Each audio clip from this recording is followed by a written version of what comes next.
I was 19 when I knew that I wanted to be a speaker. I'm 35 now, but so that was years ago. I was 19 and I was about to catch the bus somewhere, and I heard an argument.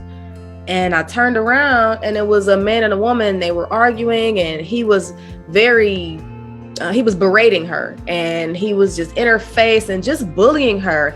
And I don't know what came over me, but I gave her like this motivational speech. And that was like my first one ever. It was like impromptu. And I'm like, you're strong and you're a beautiful woman and you don't have to put up with that and this and that. And I don't know where it came from. But it felt right.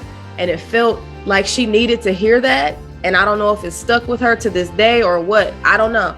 But I got home and I looked myself in the mirror and I said, oh my gosh, this is what I'm supposed to do. I'm supposed to use my words to help people and transform their lives. And ever since then, that's what I've been trying to do every day. How was it feeling? Like you went home and you feeling your heart was like still kind of jumping, and then you felt that was the right thing. And what was the next day? And how did you later on get into like the first time that you got paid as a speaker? Well, the next thing was I ignored it.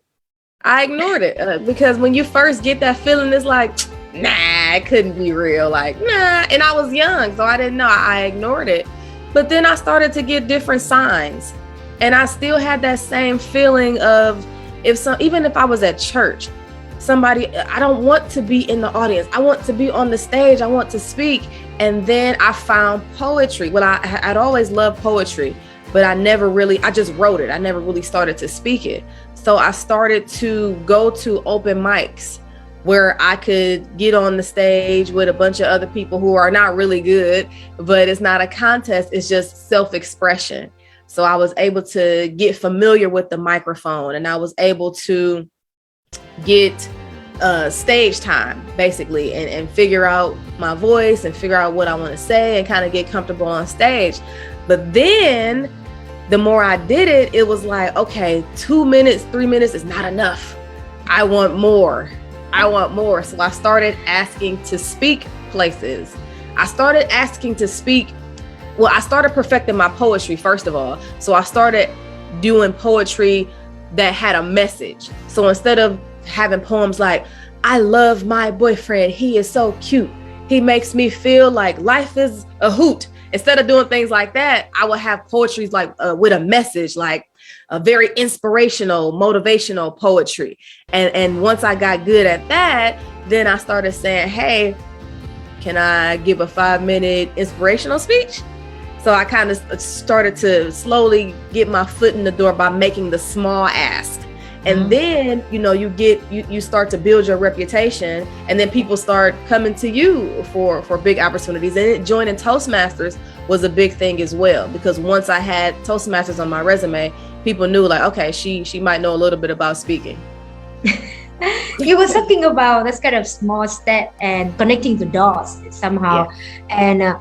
And what was that journey? Did you do other jobs still and you sharpen your skill? Because a lot of friends here, I think they may know one day they will transit to that career, that passion as a career. But then either they don't make that decision forever, or they make it too soon at the moment. Maybe they can actually gradually develop and sharpen their skill if they don't commit like 100% after it. So could you share like how was that journey? Did you transit from full-time then part-time, or how was it? Initially, it was always part-time. It was part-time. So I was doing other jobs and even going to college and things like that, but still finding opportunities within that space to be able to continue to speak. Because people forget that public speaking, if you want to be a professional speaker full-time, it's a business.